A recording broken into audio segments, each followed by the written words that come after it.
بسم اللہ الرحمن الرحیم۔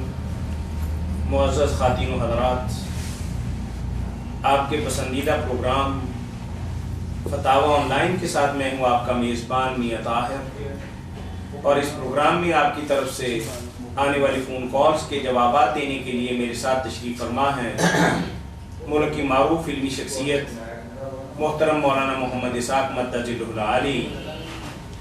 فتاوی آن لائن اسلامی تعلیمات اور سوال و جواب کا یہ پروگرام ہر اتوار انہی اوقات میں آپ کی خدمت میں پیش کیا جاتا ہے۔ آپ بھی اپنے مسائل کے حل کے سلسلہ میں ہمیں کال کر سکتے ہیں۔ کال کرنے کے لیے ہمارا ٹول فری نمبر ہے 0800117777۔ جی مولانا، ہمارے پاس کچھ تحریری سوالات ہیں، ہم ان سے اپنے پروگرام کی ابتدا کرتے ہیں۔ تو ایک بھائی کا پہلا سوال یہ ہے کہ میں کبھی ظہر یا عصر کی نماز کے اندر 2 رکعتوں کے بعد مسجد کے اندر پہنچتا ہوں اور امام کے پیچھے کھڑا ہو جاتا ہوں، تو میری 2 رکعتیں جو پہلی ہوتی ہیں وہ میں بعد میں ادا کرتا ہوں، تو کیا ان رکعتوں میں بھی میں قرآن کریم کی کوئی سورہ مبارکہ کی تلاوت کروں گا؟ ظہر عصر کی نماز میں آ کر شامل ہوتے ہیں، 2 رکعتیں گزر جاتی ہیں، 2 انہیں ملتی ہیں، ہاں جی، اور 2 ان کے بعد اٹھ کر پڑھتے ہیں۔ جی بالکل، یہ جس طرح بھی پڑھ لیں پچھڑی رکھتے ہیں، ٹھیک ہی جی، مطلب میں اگر سوچتے ہیں پڑھ لیں تب بھی ٹھیک۔ امام ابو حنیفہ رحمۃ اللہ علیہ ان کا یہی خیال ہے کہ پہلی رکعتیں چھوٹ گئی ہیں، بعد میں اٹھ کر بالکل اسی طرح جس طرح پہلی رکعتیں پڑھنے کی ہیں، جو چھوٹی ہیں۔ ہاں، پہلی میں اٹھ کر سبحانک اللہ الحمد شریف سورت، پھر سجدے کر کے اٹھ جائے، دوسری میں الحمد شریف اور سورت پڑھ کے بیٹھ۔ یعنی ترتیب جو اس طرح پہلے پڑھنی تھی نا، جب شروع میں ہوتا وہ اصل ترتیب وہ قضا ہو گئی، بعد والی اس نے پہلے پڑھ لی ہیں، پہلی اس کی رہ گئی، وہ بعد میں پڑھی۔ دوسرے لوگ کہتے ہیں نہیں یہ بات کوئی نہیں، یہ بات نہیں ہو سکتی، جہاں سے اس نے آ کر اللہ اکبر کہا، اگر وہ تکبیر تحریمہ نہیں تو اس کی نماز ہی نہیں شروع ہوئی، اور اگر تکبیر تحریمہ تو وہ تو آدمی ہو، اس لیے اس کی پہلی رکھتے ہیں وہی ہیں جو آپ کی خاص نے پڑھی، اس میں کچھ پڑھا یا نہیں پڑھا یہ لاجیکلی بات، 1-2 نمبر اس کو ہے۔ اب تیسری چوتھی جو ہے نا وہ صرف الحمد شریف پڑھے اور کچھ۔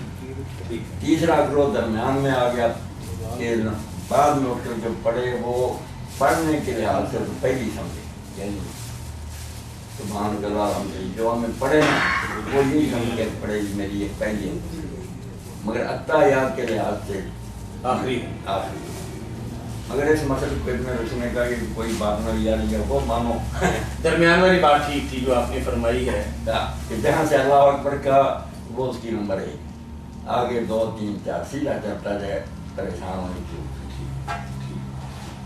جزاکم اللہ احسن الجزا۔ بات واضح ہوگی کہ اگر کسی بھائی کی ظہر یا عصر کی 2 رکعتیں رہ گئی ہوں اور تیسری اور چوتھی کے اندر آ کے شامل ہوا ہو، تو یہی سمجھے کہ جس میں شامل ہوا ہے وہ اس کی پہلی ہے، امام کی بے شک تیسری یا چوتھی یا دوسری ہو، آپ کی پہلی ہوگی، یہی بات آپ نے فرمائی نا۔ جزاکم اللہ احسن الجزا۔ کینیڈا سے مسز جمال عظیم نے ہم سے پوچھا ہے جی کہ ایام حیض کے اندر کیا عورت قرآن کریم کھول کر اس کی تلاوت کر سکتی ہے ہاتھ میں پکڑ کے؟ نہیں، ہاتھ میں پکڑ کر نہیں تلاوت کر، زبانی کو یاد ہو نا وہ پڑھ، یعنی قرآن کریم ہاتھ کے اندر نہیں پکڑا جانا۔ چلیں، اگر ہاتھ میں مانو نا کوئی دستانے وغیرہ چڑھائے ہوئے ہوں یا کچھ ایسا، کوئی بچہ ساتھ بیٹھا ہو، تو اس کو بندہ کہتا ہے کہ بیٹا صفحہ پلٹ دینا تو میں پڑھتے ہیں، اگر پکڑا ہوا صفحے اٹھتا ہے یہ دیکھ لے کر پڑھتی تھی۔ اچھا چلیں، وہ جو مطلب کسی چیز حائل درمیان کے اندر ہو، کپڑا ہو یا دستانے ہو یا کوئی اور چیز، اس سے ورق الٹنا حیض والی عورت کے لیے جائز ہے؟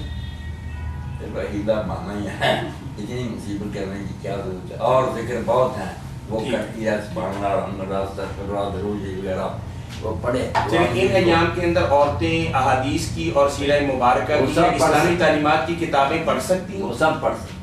ٹھیک، جزاکم اللہ احسن الجزا۔ اب بات واضح ہوگی کہ ان ایام کے اندر عورت قرآن کریم کی زبانی تلاوت کر سکتی ہے، لیکن قرآن کریم کو ہاتھ لگانا ٹھیک جائز نہیں۔ تو سوال ہے کہ ہمارے پاس ہمارا ایک دوست کاروبار کرتا ہے اور اس کا نام عبداللہ، فاطمہ، حسن، حسین، علی، عمر، ابو بکر، عثمان، صدیق وغیرہ کے نام سے اس کا نام شروع ہوتا ہے۔ تو بھائی کہہ رہے ہیں کہ اگر وہ وزٹنگ کارڈ بناتا ہے تو جب اس کا وقت یا ضرورت ختم ہو جاتی ہے تو ہم ان چیزوں کو زمین پہ پھینک دیتے ہیں، تو اس سے ان اسلامی ناموں کی بے حرمتی نہیں ہوتی؟ تو اگر آدمی اس کی بجائے ایم ایس لکھ لے محمد صدیق اور ابو بکر کی جگہ اے زیڈ بنا دے کہ ابو بکر ذوالفقار وغیرہ، تو کیا ہے زیادہ بہتر نہیں؟ کر لے ایسے جتنا ہو سکے یعنی اے ڈی اللہ دیتا بنا لے بجائے اللہ دیتا بچنا چاہیے، نیک ہے ارادہ اس کا، لیکن اس سے مولانا مقصد پورا نہیں ہوتا، کیونکہ آپ کسی ادارے کے اندر جاتے ہیں تو آپ اپنا نام کہتے ہیں کہ میرا نام اے ڈی ہے، تو اس کے شناختی کارڈ کے اوپر اللہ دیتا لکھا ہوتا ہے. اگر آپ کو کوئی امانت ان کے پاس ہے تو آپ کو قطع نہیں دیں گے، خاص طور پر بینک والے تو، اگر آپ نے مخفف رکھا ہوا ہے. ہاں اپنا شناختی کارڈ یا آپ اپنا وزٹنگ کارڈ ان کو دیں گے تو آپ کی بات سنیں گے اور آپ کا کام بھی کریں گے، اور جو آپ کی امانت ہوگی آپ کے حوالے بھی کریں گے. بینک وغیرہ کے لیے دستاویزیں تو ہمارے شناختی کارڈ ہے نا، وہ دکھائے گا، اگر اسے یہ نام بھی پورا بتائے. یہ دوسرا ہے نا کہ جو زمین پر پھینک دیے جاتے ہیں ان کی بات کی کریں. یہ ٹھیک ہے، جزاکم اللہ واسن الجزا. ہمارے دوست یہاں تشریف فرما ہے، انہوں نے بہت ہی اچھا ایک سوال پوچھا ہے کہ میں گردے کا مریض ہوں اور گرمیوں میں روزے آئے تھے تو پانی بہت زیادہ پیا جاتا ہے اور میری استطاعت نہیں تھی کہ میں روزہ رکھ سکوں. تو آپ جیسے صاحب علم لوگوں نے بتایا کہ میں اپنے روزے قضا کر کے سردیوں کے دنوں کے اندر رکھ سکتا ہوں. کہتے بدقسمتی سے سردیاں شروع ہوئی تو آج کل کرتے کرتے میں صرف 15 روزے ہی رکھ سکا ہوں اور 15 میرے ذمے ابھی بقایا ہے. تو ان حالات کے اندر موسم بھی بدل گیا، میں مزید روزے بھی نہیں رکھ سکتا. اب میرے لیے شریعت اسلامیہ کی روشنی میں کیا حکم ہے، وضاحت فرمائیں. اگر تو میرے بھائی کی حالت ایسی نہیں کہ روزے نہیں رکھ سکتا اور رکھے تو تکلیف کا اندیشہ، تو اس کو روزے نہیں رکھنے چاہیے. کوئی نیکی نہیں، پیٹ کو روزہ نہ رکھے، ان کی جائے دیا گیا. ایک مسکین کا کھانا جو ہے نا روز کا، اس حساب سے بنا کرنا، درمیانے درجے کرنا، بہت اعلیٰ نہ کیا. اس کا کوئی مزید کفارہ بھی ہوگا، کیونکہ وہ کچھ ان کی سستی کی وجہ سے ایسا ہوا ہے کہ موسم تو بہت اچھا تھا 4-5 مہینے، لیکن یہ سوچ کے کہ یار 10 دن ٹھہر جائیں اگلی شادی کے بعد یا فلاں رسم کے بعد، یا کوئی بات نہیں میں ابھی رکھ لوں گا، ایسے سستی کی وجہ سے لیٹ کرتے گئے. نہیں سستی کا دین میں جا دیجیے نا، اگلا رمضان آنے تک اس کو ٹھیک. اگر اس کی حالت ایسی ہوگی نہیں رکھ سکتا تو نہ اس تکلیف میں پڑے. ٹھیک ہے. چلیے کینیڈا سے ہمارے بھائی ہیں جمال عظیم صاحب، انہوں نے ایک تو آپ کو بہت زیادہ سلام کہا ہے، دعا کی درخواست کی ہے، آپ کے پروگرام کے بارے میں انہوں نے کہا ہے کہ الحمدللہ یہ پوری دنیا کے اندر اپنی نوعیت کی واحد کاوش ہے کہ ایک جگہ پہ عالم دین بیٹھتے ہیں اور خاص وقت پر خاص کال کر کے ہم اپنا جواب لے سکتے ہیں. پہلے تو آپ کو مبارکباد دی، آپ کو دعائیں بھی دیں اور آپ سے دعاؤں کے طلبگار بھی. ان کا سوال یہ ہے کہ وہ کہتے ہیں کہ میں ٹرانسپورٹ کے شعبے سے منسلک ہوں، 14-15 گھنٹے کی میری کینیڈا کے اندر ڈیوٹی ہے اور کسی سڑک پہ ہم نماز بھی نہیں پڑھ سکتے. تو کہتے ہیں کہ مجھے اپنی ڈیوٹی پہ تہجد کے وقت جانا پڑتا ہے، تو میں تہجد کی نماز بھی الحمدللہ پڑھتا ہوں، لیکن اگر میں اس وقت فجر پڑھ لوں، کیونکہ اگر میں وقت پر پڑھنا چاہوں تو میں نہیں پڑھ سکتا. تو میرا مولانا سے یہ سوال ہے کہ کیا میں وقت سے پہلے نماز فجر کی ادائیگی کر سکتا ہوں؟ وقت سے پہلے تو نماز کی ادائیگی کا دین میں کوئی تصور نہیں. بعد میں ہے کہ اگر نہیں وقت پر پڑھ سکتے تو اور اصل کے ساتھ آپ چلا کر کے پڑھ لیں. اور اگر ممکن ہو گاڑی میں بیٹھے بیٹھے آپ چلاتے ہیں، جدھر کو گاڑی جا رہی نہ اٹھے نہ سجدے کریں، بس اشارے سے ہی نہ اللہ اکبر پڑھیں، تھوڑا سا سر جھکا دیں، گاڑی کو چلنے دیں اور وقت کے اندر پڑھ لیں، تو یہ سب سے خدا کی ہے نا. وقت سے پہلے تو نماز ہی نہ ہو سکے. نہیں مولانا آپ یہ پڑھ لیں، بے شک قبلہ رخ نہ ہو، گاڑی چلتی رہے، آپ تھوڑا سا سر جھکا کرنا. یہ فرض نمازوں کے اندر بھی یہ گنجائش کر ہے. سکتے. اور لمبا چوڑا جو ہے نا کہ 3 تسبیحیں 4 اتنا نہ کرے، جو ہے نا کہ 3 تسبیحیں 4 اتنا نہ کرے، سبحان ربی العظیم ایک بار بس کافی. اس کا حالت میں نماز ادا کرنا ہماری اطمینان سے پڑھی سے انشاءاللہ 1000 درجہ بہتر.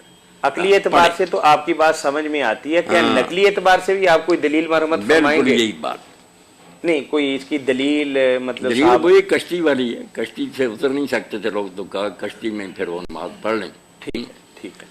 جزاکم. جمال بھائی آپ کے سوال کا بہت ہی خوبصورت جواب مولانا نے آپ جیسے بہت سے بھائیوں کے لیے دیا جو دیار غیر کے اندر رہتے ہیں اور نمازوں کے اوقات ان کے لیے کافی مشکل ہوتا ہے اس کو سنبھالنا. تو مولانا نے یہ فرمایا کہ آپ وقت سے پہلے تو نماز پڑھ ہی نہیں سکتے، نہیں، اور وقت کے بعد پڑھ سکتے ہیں، لیکن اس کی بجائے اگر آپ ڈرائیونگ سیٹ پر ہی بیٹھے بیٹھے اشارے کے ساتھ بے شک چند کلمات ہی ادا کریں، صرف فاتحہ کر کے سر کو جھکا دیں، اور پھر ایک آدھ دفعہ تسبیح آپ کر لیں اور اس طریقے سے سلام پھیر دیں تو یہ اللہ تعالیٰ کے ہاں بہت زیادہ پسندیدہ عمل گنا جائے گا۔ سنت اور نفل وغیرہ چھوڑ دیں، صرف فرض ہی اس طرح پڑھ لیں، انشاءاللہ خیر ہے۔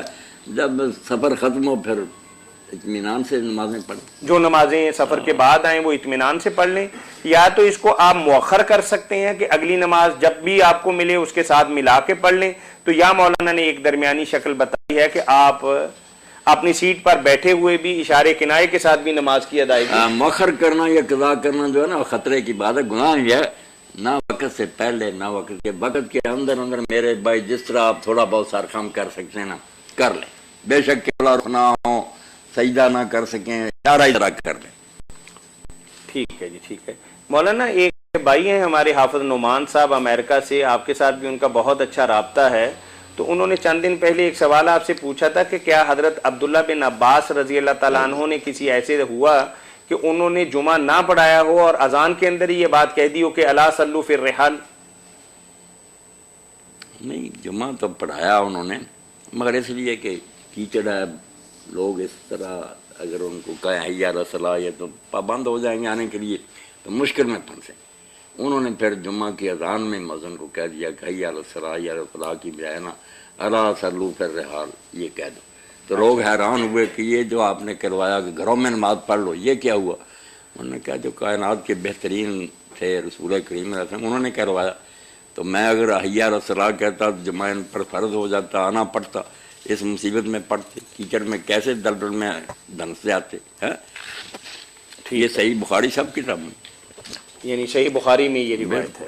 اچھا، تو ایسا بھی ہوا تھا کہ اس دن انہوں نے جمعہ اور عصر کی نماز کو ملا کے پڑھایا ہو؟ نہیں یہ نہیں ذکر اس میں، آپ تو آئے تھے نا مسجد میں، تھوڑے سے بندے تھے کے ساتھ پڑھ لیا۔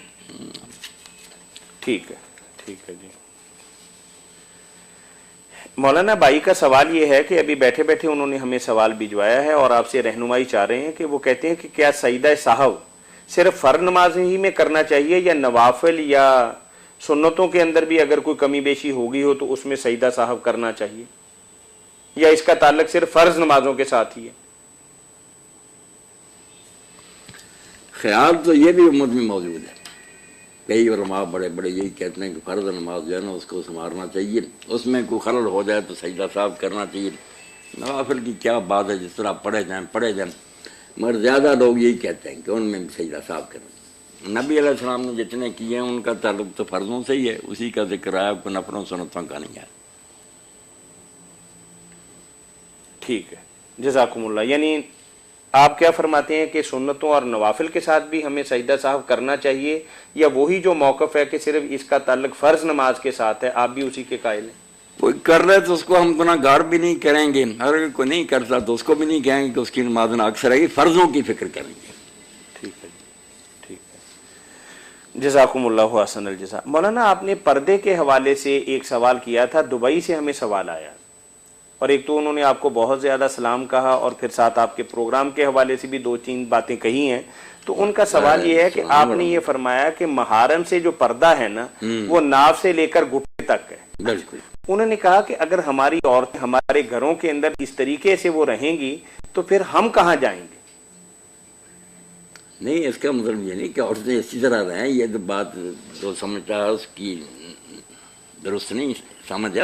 ٹھیک ہے، یہ صرف جواز کی بات کہ اگر گھر میں کام کرتے وقت بازو ننگے ہو جائیں، پنڈلیاں ہو جائیں، گلا ننگا ہو، تو آخری حد یہ ہے کہ محرم عورتیں جو ہے نا وہ اپنے محرم رشتہ داروں کے سامنے ناف سے گھٹنوں تک ڈھانکیں، اس سے زیادہ کوئی حصہ ننگا ہو جائے کی ضرور سے، باقی اس کو عادت بنانا اور اسی طرح رہنا یہ تو بالکل وقار کے اور شرافت کے خلاف بات، اور ان کی ٹھیک ہے بات کہ اگر عادی ہو جائیں گے ایسا تو پھر باہر بھی بے پردگی شروع ہو جائے گی، یا گھر کے اندر ہی وہ بندہ کہتا ہے کہ ہم تو بڑے پریشان ہو جائیں گے کہ وہ نہیں دین پہ عمل بھی کر رہی ہیں اور ہمیں تنگ بھی کر رہی اس ہیں۔ کو روٹین نہیں بنانا کوئی عادت ہے، بس کام کاج میں اگر سر ننگا ہو گیا یا گردن وغیرہ اس طرح ہی، باقی تو آخری حد اس کی جو ہے ناف سے گھٹنے تک تو ضرور چھپا ہونا۔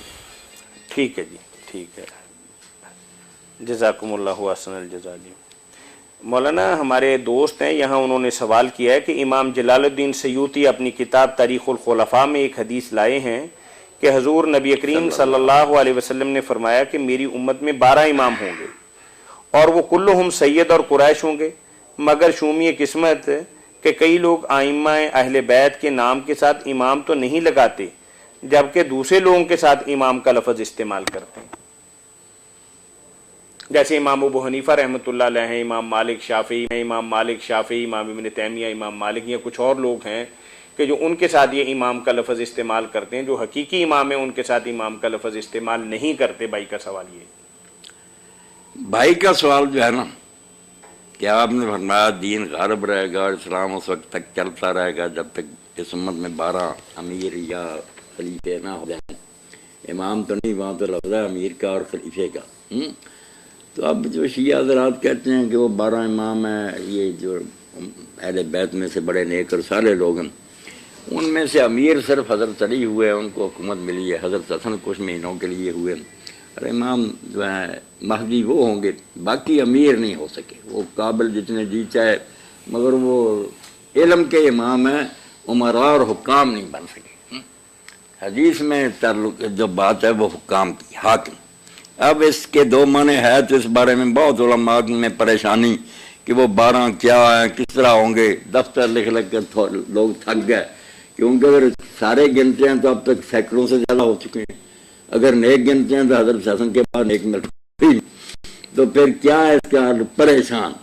یہی وہ میرے بھائی کی بات شیعہ کہتے ہیں ہمارے جو ہیں ان کو یار تم میرے سنت نہیں مانتے ہو، صالح نیک صالح ہیں مگر امیر نہیں بن سکے، حکومت نہیں ان کو ملی۔ تو کچھ لوگوں نے تو پھر کہا کہ لگاتار جتنے ہیں نا وہی ہیں، اس میں پھر یزید بھی آتا، یہ شیعہ حضرات پھر کہتے ہیں دیکھو تمہاری کتاب میں اس کو بھی شمار کیا۔ تو اس میں سمجھنے کی بات ہے کہ اگر لگاتار ہی مراد ہے نا تو اس میں ان حکمرانوں کی تعریف نہیں کہ وہ اچھے ہوں گے یا بد ہوں گے۔ وہ دوسری حدیثوں سے پتہ چلتا ہے کہ 30 سال کے بعد وہ ظالم حاکم ہیں۔ وہ صرف اسلام کے غلبے کی بات ہے کہ 12 حکمران ہونے تک نا ان کا رعب رہے گا، باقی کفار ان سے مرعوب ہوں گے۔ اور واقعی عمومی نے جب خود ہی اپنے خلیفے کے خلاف بغاوت کر کے قتل کر دیا اس کو، ان کا پھر رعب جاتا رہا۔ 2 حکومتیں بن گئی، اسپین میں الگ ہو گئی، عباسیوں کے الگ۔ تو اگر لگاتار مانے تو پھر خلیفے نیک بد نہیں، وہ بد بھی ہو سکتے ہیں، مگر وہ پیریڈ بتایا گیا کہ 12 حکمرانوں تک میں اسلام کا رعب رہے گا۔ اسی طرح یا پھر جو امام ابن تیمیہ اور ابن کثیر نے کہا کہ 12 ہوں گے مگر ان میں لگاتار ہونا شرط نہیں، وہ قیامت تک ہوں گے۔ کچھ ہو گئے عمر بن عبدالعزیز، کچھ پھر امام مہدی سے پہلے، آخری قیامت تک ہوں، قیامت تک۔ یہ 2 تشریح ٹھیک، یعنی اس میں تسلسل والی بات نہیں ہے، صرف یہ کہ کوانٹٹی پوری ہوگی، 12 ہو جائیں قیامت تک نیک۔ اچھا، امامت کا درست مفہوم کیا ہے مولانا آپ کی نظر میں؟ امامت جس آدمی کو لوگ اپنا لیڈر مانے، پیشوا مانے، اگر علم میں مانے تو علم کا امام ہے، نماز میں کھڑا کر رہے ہیں اگر اس کی اقتدا میں نماز پڑھیں وہ امام صلاۃ ہے۔ اگر حکومت اس کو دے دی جائے تو امامت کبریٰ ہے اس کی۔ ٹھیک، مطلب اس کا یہ ہے کہ دنیاوی اعتبار سے کسی کو مطلب نیک صالح انسان کو اپنا بڑا بنا لیا جائے، یا دینی اعتبار سے کسی کو اپنا پیشوا سمجھ لیا جائے؟ برے کو بھی جیسے بنائے، قرآن کہتا نا کہ وہ فرعون کے ائمہ تھے، وہ دوزخ کی طرف بلاتے تھے۔ برے بھی امام ہیں، نیک بھی ہے، جو بھی کسی قوم اور امت کا پیشوا بنا ہوا ہے جس کے وہ پیچھے چل رہے ہیں، نیک ہے تو ان کی اچھی قسمت ہے، بات ہے تو بہتے پھریں گے۔ ٹھیک، جزاکم اللہ حسن الجزا۔ وَجَعَلْنَاهُمْ أَئِمَّةً يَهْدُونَ إِلَى الْحَقِّ۔ بھائی کا سوال یہ ہے کہ کیا یہ بات صحیح ہے کہ ابن عباس رضی اللہ تعالیٰ عنہ اپنے کسی شاگرد کو یا مرید کو بچانے کے لیے اعتکاف سے باہر آ گئے تھے اور باہر نکل کے رو بھی پڑے تھے؟ نہیں، یہ میرے ذہن ایسی کوئی بات نہیں۔ ٹھیک ہے، حضرت حسن رضی اللہ کے بارے میں آج لکھا ہوا کہ ایک شخص آیا، یہ اعتکاف میں تھے تو اس کے ساتھ ہی اٹھ کر چلے گئے، تو کسی نے یاد دلایا کہ آپ تو اعتکاف میں، اور میں 30 دن مسجد نبوی میں اعتکاف کروں، اس سے بہتر ہے کسی حاجت مند کے ساتھ جاؤں اور اس کا وہ کام کرا دوں۔ ٹھیک ہے مولانا، ہمارے بھائی ہیں آدم قریشی، آدم قریشی یو کے میں رہتے ہیں، ماشاء وہ آپ سے پہلے بھی پوچھتے رہتے ہیں۔ ایک سوال ان کا پچھلے دنوں آیا بھی تھا جس کا آپ نے بہت ہی خوبصورت جواب دیا تھا کہ اللہ تعالیٰ نے ایک آدم کو پیدا کیا تھا یا نسل آدم کو ہی پیدا کیا تھا جو اتنی مخلوقات دنیا کے اندر پائی جاتی ہے؟ انہوں نے ایک جی آدم ایک ہے، وہ آپ نے وضاحت فرما دی تھی 3 ہفتے پہلے۔ تو آج ان کا ایک اور ای میل کے ذریعے سوال ہمیں موصول ہوا ہے، اور اس میں وہ فرماتے ہیں کہ 7 زمینیں اور 7 آسمان، اس کی ایک تھوڑی سی تفصیل بتا دیں۔ کہ یہ کس اعتبار سے ہم 7 زمینیں شمار کریں گے اور کیسے ہم 7 آسمان شمار کریں گے؟ کہ ہم تو یہ کہتے ہیں کہ اللہ تعالیٰ آسمانوں میں ہے یا آسمان سے ہمیں رزق آتا ہے، تو پھر ہمیں کچھ تفصیلات تھوڑی سی آپ اس کی جو گنجلک سی ہے وہ بتانی پڑے گی کہ کس آسمان سے ایسا ہوتا ہے کہ اللہ کون سے آسمان پہ ہیں؟ اللہ کا تو کیا ہم بتائیں، ہم اس کے بارے میں کچھ بھی نہیں جانتے، بس یہی ہے کہ وہ ہے اور ہم اس کے بندے۔ باقی 7 آسمان تو قرآن میں بہت مرتبہ آیا کہ اللہ نے 7 آسمان بنائے۔ زمین ایک ہی صورت ہے جس میں اشارہ کیا کہ اللہ سورہ طلاق میں فرماتا ہے کہ اللہ نے 7 آسمان بنائے، وَمِنَ الْأَرْضِ مِثْلَهُنَّ، اور انہیں کی طرح زمینوں میں سے ہی بنایا۔ حدیث پاک میں 7 آسمان 7 زمینوں کا بہت ذکر ہے، واضح بیان کے قرآن میں 7 آسمانوں کا بار بار ذکر ہے، زمین کا ایک ہی دفعہ ہے، ہاں زمین کا ایک ہی سورہ طلاق کے طلاق کے جزاکم اللہ۔ حدیث پاک میں بہت ہے، اسی لیے کہا نا کہ جو ایک برش پر کسی کی زمین زبردستی چھین لے غاصبانہ تو 7 زمینوں تک پھر ہونا اللہ تعالیٰ وہ ٹکڑا بنا کر اس کے گلے میں ڈالے گا اور جہنم میں پھر وہ اس کو لے کر بھونتا رہے گا۔ ساتوں کیا آسمانوں 7 آسمان؟ تھوڑی سی اس کی وضاحت فرمائیں۔ نہیں وضاحت کچھ نہیں، بس ہمیں نا مہمیز دی ہے، بس ذرا ایڑی لگائی ہے کہ آگے سے آگے چلو، زمین اور بھی آسمان اور بھی ہے۔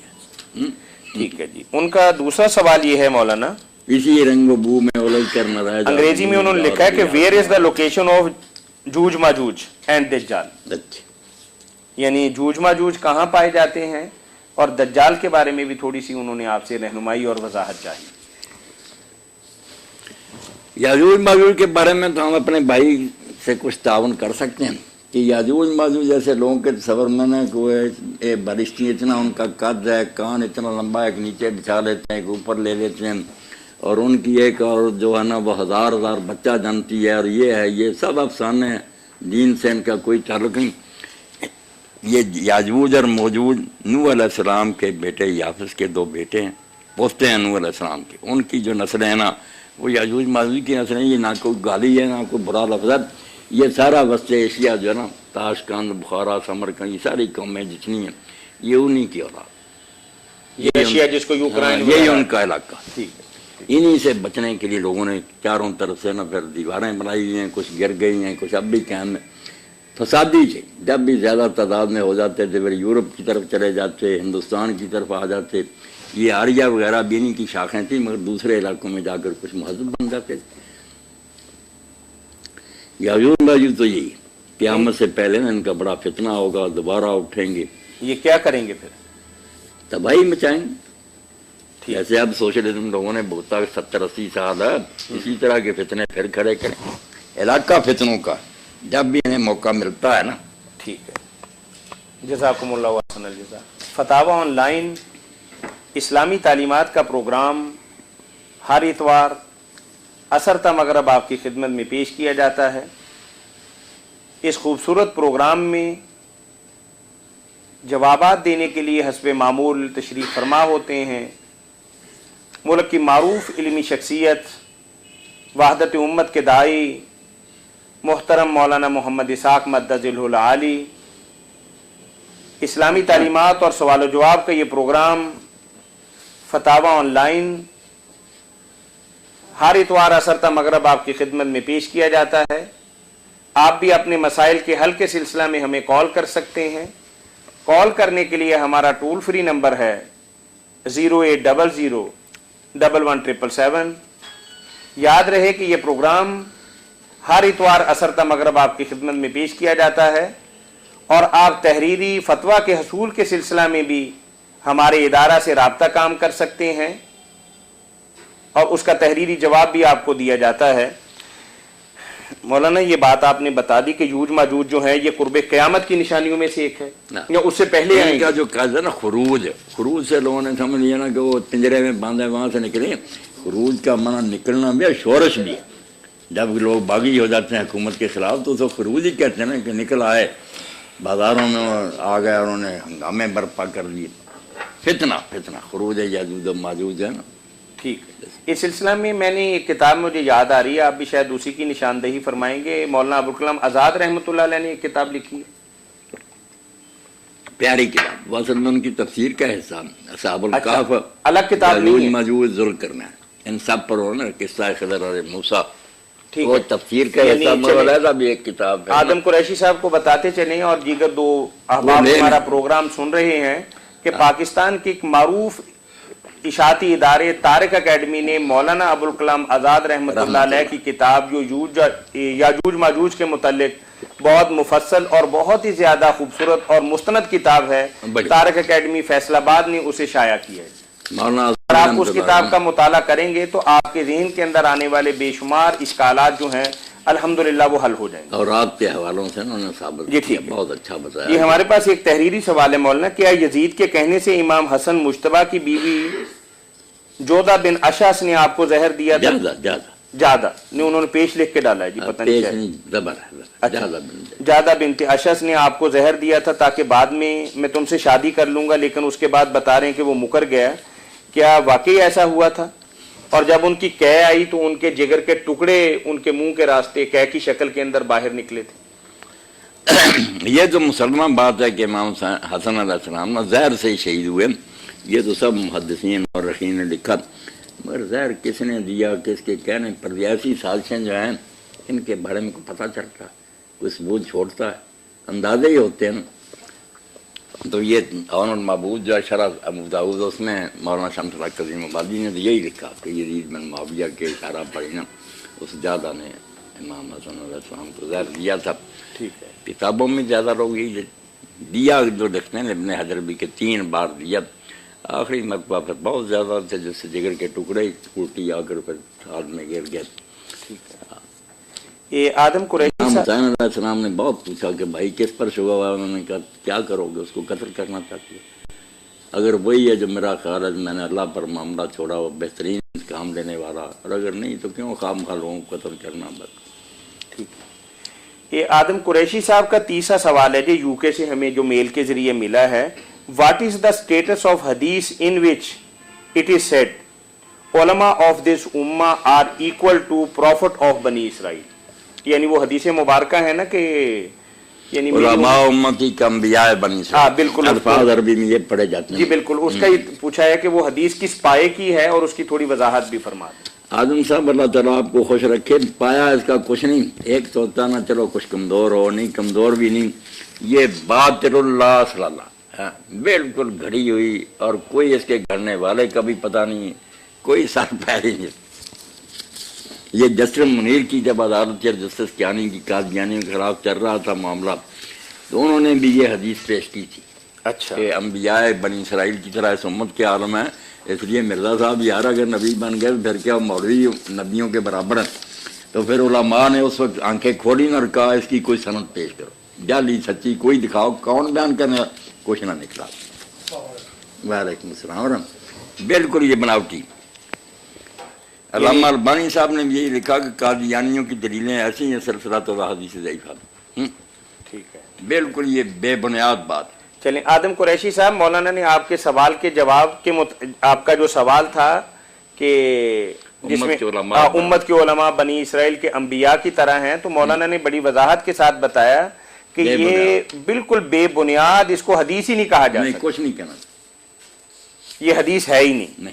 چلیں مولانا، یہ دیار غیر کے اندر رہنے والوں کے کچھ مسائل ایسے ہیں کہ ہمارے علماء اس کے بارے میں بہت ہی دو ٹوک قسم کی بات نہیں کرتے، تو بھائی نے پھر ہم سے یہ پوچھا ہے کہ ہم ایسے ملک کے اندر رہتے ہیں کہ آپ کی طرح آزادی کے ساتھ 5 وقت ان کے خاص اوقات پر ہم نماز کی ادائیگی نہیں کر سکتے، تو کیا ہم مستقل بنیادوں پر جب تک یہاں رہتے ہیں تو کیا ہم یہاں اپنی نماز جو ہے ظہر اثر ملا کے یا مغرب عشاء ملا کے پڑھ سکتے ہیں؟ اگر الگ الگ پڑھنا ممکن نہیں، کوشش تو یہی کرنی چاہیے نا کہ الگ الگ پڑھا جائے، جو ان کے اوقات ہیں ان پر ادا کی جائیں، بے شک سنت نفل وطر وغیرہ چھوڑ دیں، صرف فرضی وقت پر پڑھ لیں، اگر یہ بھی نہیں ہو سکتا تو پھر مجبوراً جمع کر لیں۔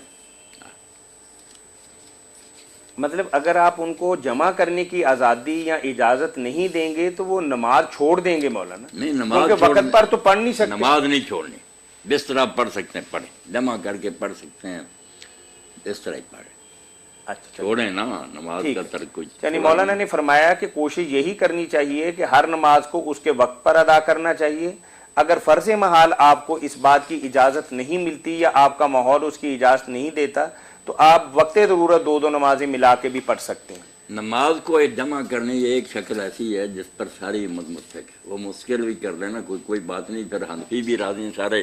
وہ جمع سوری کہ دیکھنے میں جمع ہے. مائک لا کے نا ادھر لا جائے گل پوری ہو جائے. گل پوری کراؤ. ایک منٹ اٹھی لائٹ چلانا یار موبائل کی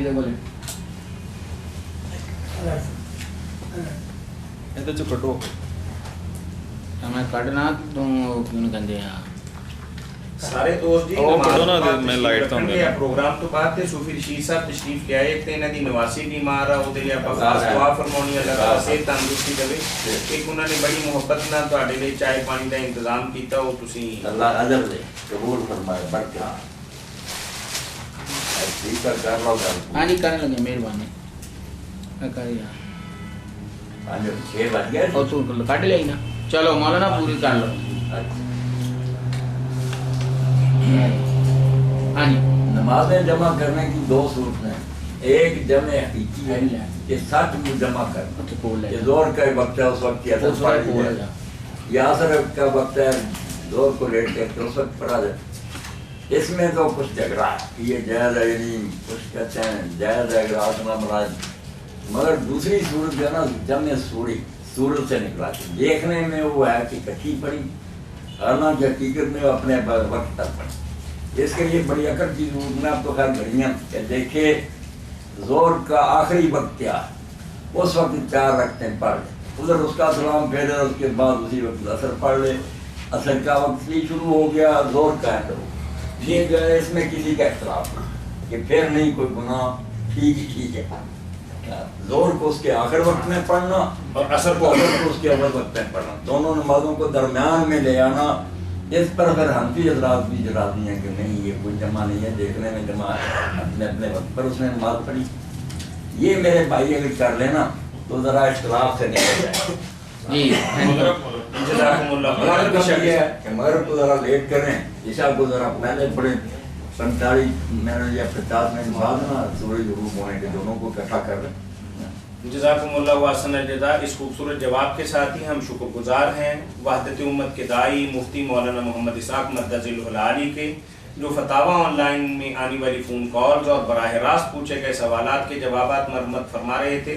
آپ بھی گھر بیٹھے دینی رہنمائی حاصل کر سکتے ہیں. کال کرنے کے لیے ہمارا ٹول فری نمبر ہے 0800 0800777 اس کے ساتھ ہی محترم مولانا محمد اسحاق مدہ ذلہ العالی اور پروگرام کے میزبان میاں طاہر اور ہمارے میڈیا مینیجر شفیق الرحمان مغل کو اگلے اتوار تک کے لیے اجازت دیجیے. اللہ حافظ. السلام علیکم ورحمۃ اللہ وبرکاتہ. اللہ خیر سے